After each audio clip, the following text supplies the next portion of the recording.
احسب الناس، کیا لوگوں نے یہ گمان کر لیا، کیا لوگوں کا یہ خیال بن گیا، کیا لوگوں کا یہ عمل بن گیا، کیا لوگوں کا یہ عقیدہ بن گیا، کیا لوگوں نے یہ زعم کر لیا، کیا لوگ یہ بنا بیٹھے، تکیہ لگا بیٹھے، ٹھیکہ کر بیٹھے، احسب الناس۔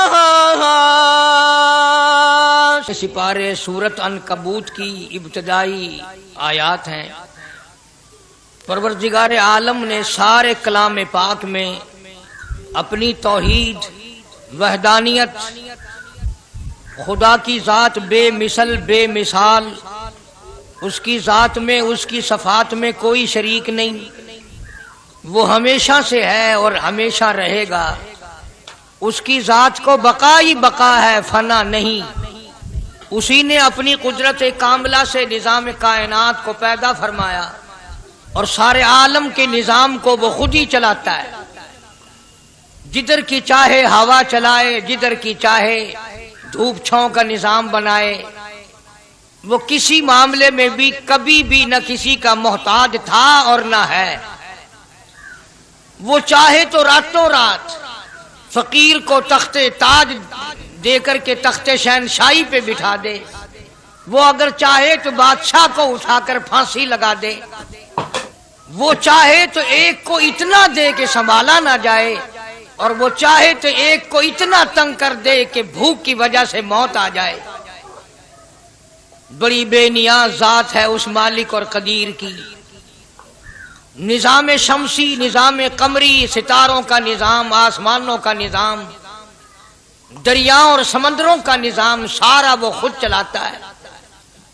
نہ کبھی الیکشن ہوتا ہے، نہ کبھی انتخابات ہوتے ہیں، نہ کبھی یہ سننے میں آیا کہ سمندروں کی چیئرمینی فلاں کو ملے گی، دریاؤں کی چیئرمینی فلاں کو ملے گی۔ فرمایا لم یلد ولم یولد، بس میں ہوں اور کوئی نہیں۔ اسی لیے محبوب کائنات حضرت محمد الرسول اللہ صلی اللہ تعالی علیہ وسلم کو اللہ تبارک و تعالی نے ختم نبوت کا تاج پہنا کر کے بھیجا کہ میرے محبوب دنیا میں جاؤ، لوگ میری ذات کو بھول گئے، کھلانے والے کو بھول گئے، پلانے والے کو بھول گئے، اور اس سے بڑھ کر کے کیا بدجانتی ہوگی، پیدا کرنے والے کو بھول گئے۔ آدمی کے جسم کا نظام کون بنا سکتا ہے؟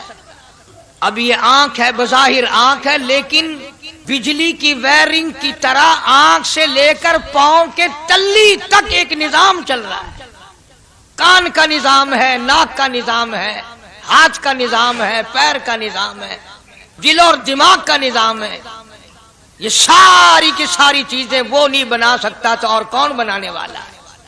اسی لیے فرمایا کالی کملی والے دنیا میں جاؤ، میرا نام بلند کرو، میری توحید کا جھنڈا بلند کرو، لوگوں کو بتاؤ کہ خالق کو نہ بھولو، مالک کو نہ بھولو، پروردگار کو نہ بھولو، اس رب کو نہ بھولو جس نے یہ سارا جہان بنایا۔ چنانچہ محبوب کائنات حضرت محمد کریم صلی اللہ علیہ وسلم نے جب یہ اعلان فرمایا کہ لوگوں اس کے سوا کوئی نہیں، پھر مکہ بدلا، برادری بدلی، قوم بدلی، اپنے بدلے، غیر بدلے، سب دشمن ہو گئے۔ ایک میری بات سمجھ لیں، آج جس طرح کا کلمہ آج ہم پڑھتے ہیں، اگر یہی کلمہ پڑھنا ہوتا تو ابو جہل کافر نہ مرتا، عتبہ کافر نہ مرتا، شیبہ کافر نہ مرتا، ولید ابن مغیرہ کافر نہ مرتا، امیہ ابن خلف کافر نہ مرتا، کہ لا الہ الا اللہ محمد الرسول اللہ بھی پڑھتے رہتے اور بتوں کی پوجا بھی کرتے رہتے، ان کو حاجت روا بھی مانتے رہتے، زنا بھی کرتے رہتے، شراب بھی پیتے رہتے، سب کچھ کرتے، کلمہ پڑھتے رہتے۔ ان کو صرف یہ بات سمجھ نہ آئی، بلکہ ان کی سمجھ یہ تھی کہ جس نے لا الہ الا اللہ منہ سے کہہ لیا، اس کو پھر ساری زندگی کا نظام اللہ کے حکموں کے تابع بنانا پڑے گا۔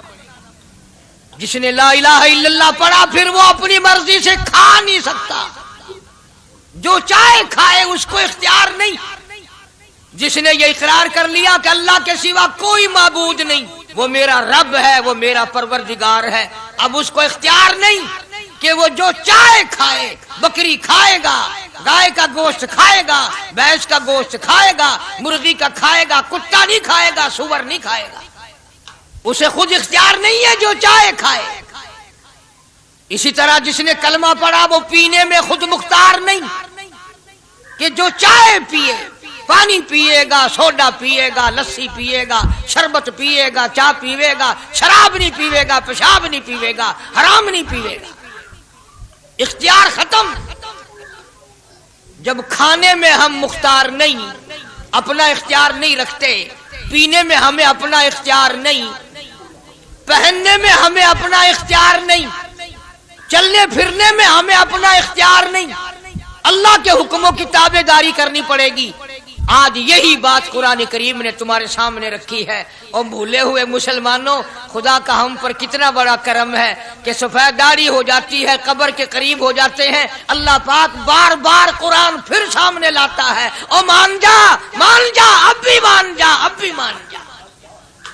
فرمایا الف لام میم احسب الناس، کیا لوگوں نے یہ گمان کر لیا، کیا لوگوں کا یہ خیال بن گیا، کیا لوگوں کا یہ عمل بن گیا، کیا لوگوں کا یہ عقیدہ بن گیا، کیا لوگوں نے یہ ظام کر لیا، کیا لوگ یہ بنا بیٹھے، تکیہ لگا بیٹھے، ٹھیکہ کر بیٹھے، احسب الناس، کیا لوگوں نے یہ گمان کر لیا، کیا ان یترکوا ان یقولوا آمنا، اتنا کہنے پر چھوٹ جائیں گے، اتنا کہنے سے جنت میں چلے جائیں گے، اتنا کہنے سے جہنم سے بچ جائیں گے، پلسرات کے عذاب سے بچ جائیں گے، آمنا میں مانتا ہوں۔ صرف اتنا کہنے پر چھوٹ نہیں، قرآن کا مقصد یہ ہے ان یترکوا ان یقولوا آمنا، صرف اور صرف اتنا کہنے پر چھوٹ نہیں ہو جائے گی کہ صاحب میں نے قرآن مان لیا، میں نے خدا مان لیا، میں نے مصطفیٰ کریم صلی اللہ علیہ وسلم کو مان لیا، میں نے خدائی نظام کو مان لیا، اور مان تو لیا، اس پہ عمل تو کر۔ فرمایا وَهُمْ لَا يُفْتَنُونَ، اللہ فرماتے ہیں میں آزما کر دیکھوں گا۔ اگر ماسٹر کو امتحان لینے کا اختیار ہے کہ بچہ فیل ہے یا پاس، ڈاکٹروں کو امتحان لینے کا اختیار ہے، پروفیسروں کو امتحان لینے کا اختیار ہے، تو فرمایا وَلَقَدْ فَتَنَّا الَّذِينَ مِن قَبْلِهِمْ فَلَيَعْلَمَنَّ اللَّهُ الَّذِينَ صَدَقُوا وَلَيَعْلَمَنَّ الْكَاذِبِينَ۔ میں خدا بھی امتحان لوں گا، میں بھی آزماؤں گا، میں بھی جانچ کروں گا، میں بھی پڑتال کروں گا۔ آمنا کون سا زبان سے کہتا ہے، کون سا دل سے کہتا ہے آمنا میں نے مان لیا، کس کی زبان کی نوک پہ کلمہ رکھا ہوا ہے اور کس کے خون کے قطرے قطرے میں بس گیا۔ میں یہ آزما کر دیکھوں گا، میں یہ پتہ کروں گا کہ آمنا کہنے والے لوگوں کا حال کیا ہے۔ کہیں ایسا تو نہیں کہ ادھر کلمہ بھی چل رہا ہے، ادھر قبروں کو بھی چاٹا جا رہا ہے، ادھر کلمہ بھی چل رہا ہے، ادھر قبر پرستی بھی ہو رہی ہے، بت پرستی بھی ہو رہی ہے۔ ارے ہندو اگر بت کی پوجا کرے تو کافر ہے، اور مسلمان 100 قبروں کی مٹی چاٹے اب بھی مسلمان ہے۔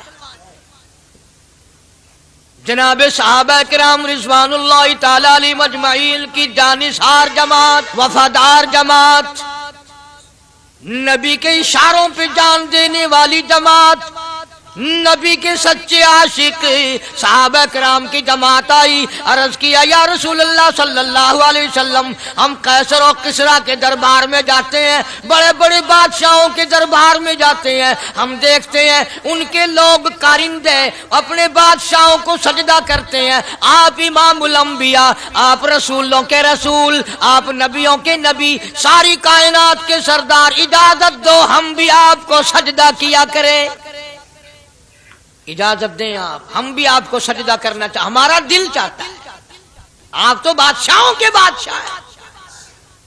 فرمایا لعن اللہ الیہود والنصارى، اندازہ لگاؤ سوال کیا کیا تھا اور اللہ کے پاک پیغمبر صلی اللہ علیہ وسلم نے جواب کیا دیا۔ یہی فرما دیتے کہ نہیں بھائی بلکہ مثال دی پچھلی، لعن اللہ الیہود والنصارى، اللہ تعالیٰ نے لعنتی بنا دیا یہود و نصارہ کو، کیوں؟ اتخذوا قبور انبیائہم مساجدا، انہوں نے اپنے نبیوں کی قبروں کو سجدہ گاہ بنایا، اس لیے ملعون بن گئے، لعنتی بن گئے کہ انبیاء علیہ الصلوۃ والسلام کی قبروں کو سجدے شروع کر دیے۔ چلو یہاں پہ بات ختم ہو جانی چاہیے تھی، اتخذوا قبور انبیائہم مساجدا۔ مالک کائنات کی حضور میں رحمت صلی اللہ تعالی علیہ وسلم نے جھولی پھیلا دی۔ صحابہ اکرام نے ایک سوال کیا، اللہ کے پاک پیغمبر نے اس کا جواب دے دیا، بات ختم ہو گئی، لیکن اللہ کے پاک پیغمبر نے اس بات کو اتنا پختہ کر کے دکھایا اور یہ ثابت کر دیا، میرے صحابہ تم نے سوال کیا، میں نے جواب دے دیا، آگے رب کی حضور میں جھولی پھیلا دی۔ الہ العالمین تیرے دروازے پہ میرا سوال ہے، اللہم لا تجعل قبری اصنام، مولا میری قبر کو سجدہ گاہ نہ بننے دینا، تجھ سے دعا مانگتا ہوں میری قبر کی سجدہ گاہ نہ بنے، میری قبر کو لوگ بتوں کی طرح سے نہ مانے۔ لوگ آج ایک بات کرتے ہیں کہ جی ہم نے اپنے باپ دادا کو یوں کرتے دیکھا، اب قرآن ماننے یا دادا پر دادا کو ماننے؟ محبوب کائنات حضرت محمد کریم صلی اللہ تعالی علیہ وسلم نے جب قوم کے سامنے اللہ کا قرآن رکھا، یہی جواب انہوں نے دیا، وَإِذَا قِيلَ لَهُمْ تَعَالَوْا إِلَى مَا أَنزَلَ اللَّهُ وَإِلَى الرَّسُولِ، مکے والے کہتے تھے او اللہ کے نبی خدا کی بات مانے، قرآن مانے، رسول کو مانے، ما حسبنا ما وجدنا علیہ آباءنا، یا اس رستے کو ماننے جس پر ہم نے اپنے بڑکوں کو دیکھا، اپنے باپ دادا کو دیکھا، اس رستے پہ چلیں یا قرآن کے رستے پہ چلیں؟ ظاہر بات ہے ساری برادریاں غلط، ساری رسومات غلط، ساری لغویات غلط، ساری خرافات غلط، سارا جہان کوڑا، کالی کملی والا سچا، سارا جہان جھوٹا، خدا کا قرآن سچا، خدا کی ذات سچی، خدا کا فرمان سچا۔ پتہ نہیں کتنے لوگ رسمیں بنا بنا کر کے تباہ ہو کر دنیا سے رخصت ہو گئے۔ میں یہ کہتا ہوں بچہ پیدا ہوا، اللہ پاک نے کسی کو اولاد دی، بڑی نعمت ہے، اب بیٹا باپ کا ہے یا ماں کا ہے؟ سنو میری بات، اس ماں اور باپ کو نام رکھنے کا اختیار تو ہے، لیکن ایسے نام رکھنے کی اجازت نہیں جو مسلمانوں کے خلاف ہوں۔ تم تو اپنے بچوں کا نام رکھنے کے بارے میں بھی اختیار نہیں رکھتے، حالانکہ اولاد تمہاری ہے، تم اپنے بچوں کی پرورش کے بارے میں بھی خود مختار نہیں۔ اللہ کے پاک پیغمبر صلی اللہ علیہ وسلم نے حکم دیا جب بچہ پیدا ہو سجے کان میں اذان کہو اور کھبے کان میں تکبیر کہو، یہ ثابت کر دو اذان تیری ہو گئی، تکبیر تیری ہو گئی، اب تیری زندگی 50 برس کی ہو، 100 سال کی ہو، بس اتنا وقفہ رہ گیا کہ تکبیر ہو چکی اور اللہ اکبر نیت بندنے کی دیر ہے۔ ظاہر بات ہے لوگ آج کل لکھے پڑے اعتراض کرتے ہیں کہ ہماری سمجھ میں بات نہیں آتی، دین نہیں سمجھ میں آتا، قرآن سمجھ میں نہیں آتا۔ اب بتاؤ یہ بچے کے کان میں جو 3 دن کا بچہ ہے اس کے کان میں جو اذان آ رہی ہے اس کا کوئی بظاہر فائدہ ہے؟ جب 80 برس کا بوڑھا اذان سن کر مسجد میں نہیں آتا تو یہ بچہ بیچارہ اذان سن کے کیا کرے گا؟ جب لوگ اذان سن کر کنجری کا گانا بند نہیں کرتے، اذان سن کر بدماش اور بدکار عورتوں کے گانے اور فوش بند نہیں کرتے، دکان نہیں چھوڑتے، گھر سے اٹھ کر اللہ کے دربار میں بلائے ہوئے نہیں آتے، تو اب بتاؤ اس بچے کے کان میں اذان دینے کا کیا فائدہ؟ ظاہر ہے کہ یہ بات کہنی پڑے گی کہ حکم ہے محمد عربی صلی اللہ علیہ وسلم کا، اسے پورا کرنا پڑے گا، بظاہر فائدہ نظر آئے یا نہ آئے۔ ہم ظاہری فائدے کے پابند نہیں، ظاہری فائدوں کے مفاد کے ہم پابندی نہیں۔ اس لیے میں نے عرض کیا کہ ہم لوگ کسی بارے میں بھی اختیار نہیں رکھتے،